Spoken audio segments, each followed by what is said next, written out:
Итак, есть поворотный кулак от Jeep Compass после ДТП. Кусок вырвало.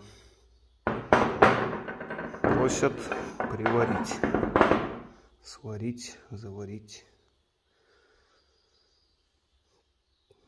Есть ступица, болты.